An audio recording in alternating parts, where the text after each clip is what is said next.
White privilege is the other side of racism. It is an invisible package of unearned assets which white individuals can count on cashing in each day, but about which whites are to remain oblivious to. White privilege is like an invisible, weightless knapsack of special provisions, maps, passports, code books, visas, clothes, tools, and blank checks.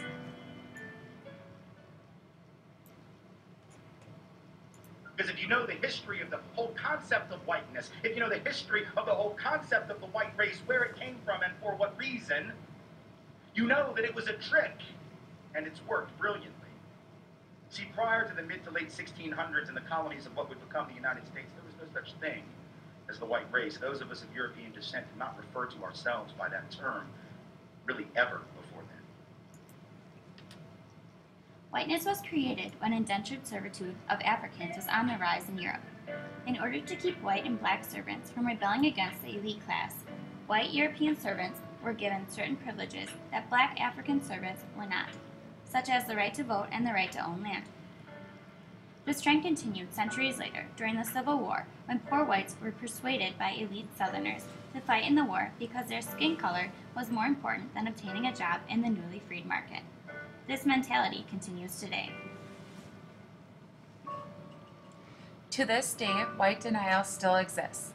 Weiss compares white denial to not looking at an ATM receipt for his balance after withdrawing money. If he doesn't see the damage, then it is not there, or he really isn't that broke.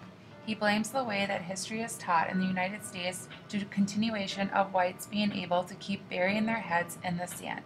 You can't solve a problem if you refuse to admit it exists in the first place. White denial is woven into the foundation of this country's fabric. He gives more information into his family background and the relatives that owned slaves. When speaking of these family members and their acts, whites brush it off the concept of slavery or their family members owning slaves by saying that the behavior was normal or that's how it was back then. White people don't need to worry about their actions being ascribed to their race, whereas people of color constantly have to worry about their performance triggering negative group stereotypes. Peggy McIntosh describes the daily effects of white privilege. African Americans cannot count on these 5 conditions. I can go shopping alone, pretty well assured that I will not be followed or harassed. I can turn on the television or open to the front page of the paper and see people of my race widely represented. If a traffic cop pulls me over or if the IRS audits my tax return, I can be sure I haven't been singled out because of my race.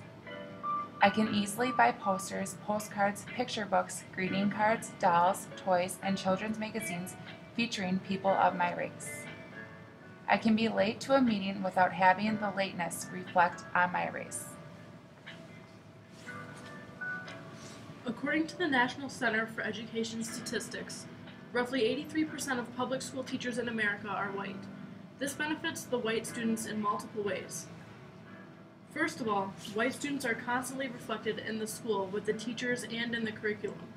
They can instantly connect with the teacher because of the way they look. They also talk similar and share many similar experiences.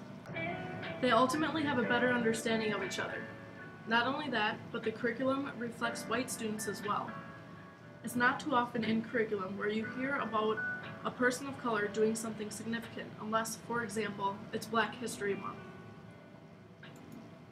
White teachers often misread black students' different behavioral styles as defiance.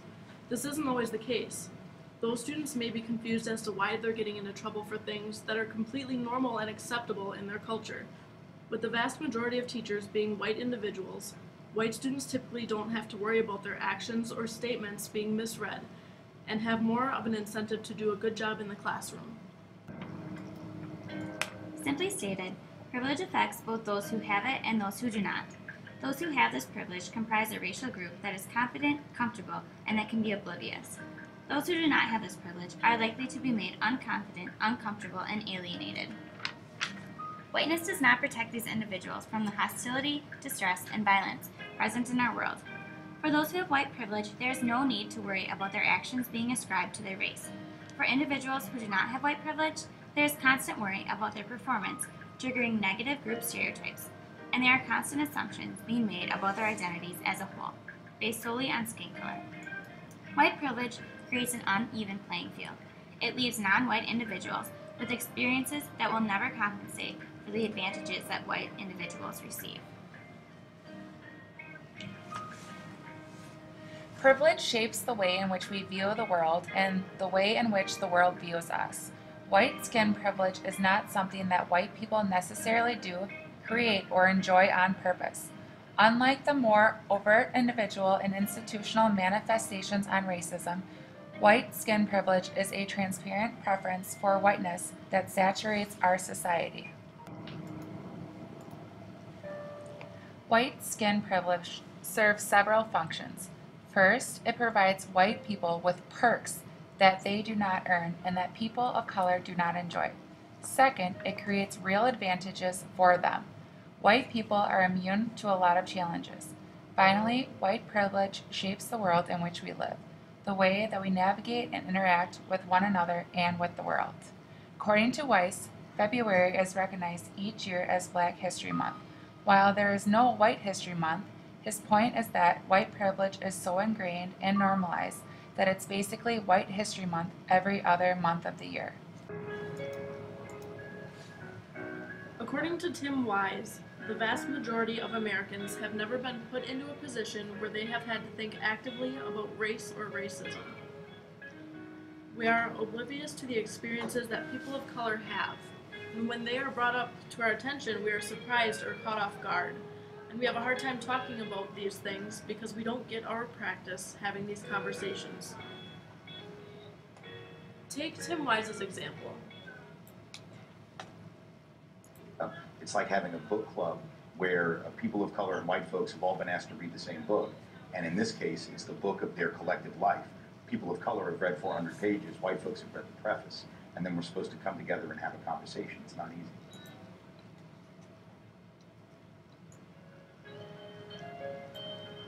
We are sort of off in our own little world, believing that everything is fine, when in reality there are some pretty big issues going on. We would like to think today that it doesn't exist, that race isn't an issue.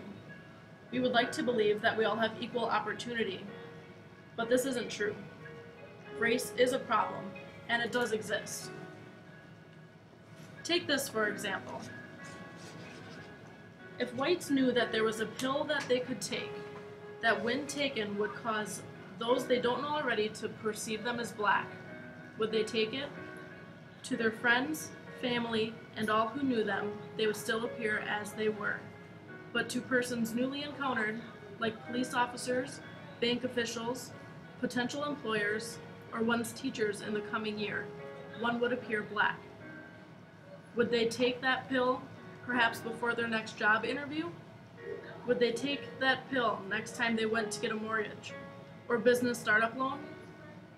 Would they take that pill before the first day of high school or college and every day thereafter, thereby allowing themselves to be seen by teachers as African Americans? Would they take the pill next time they went shopping or had to drive a long distance? Tim Wise has asked this question several hundred times. He has not had one white person answer affirmatively. Not one. When thinking about this as you heard it, what would you say?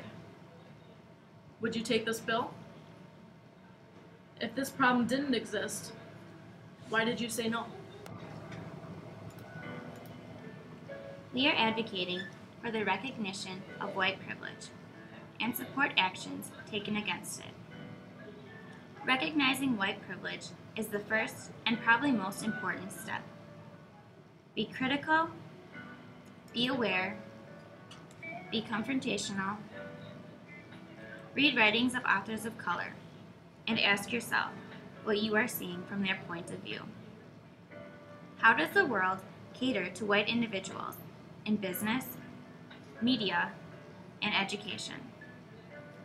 Once you are able to recognize white privileges in these areas, fight it.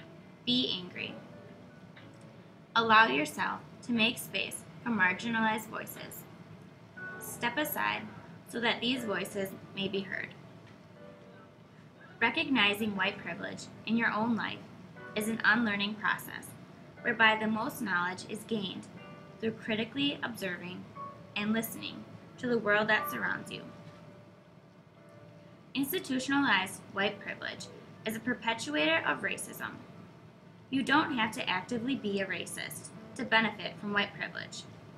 Ignorance is compliance.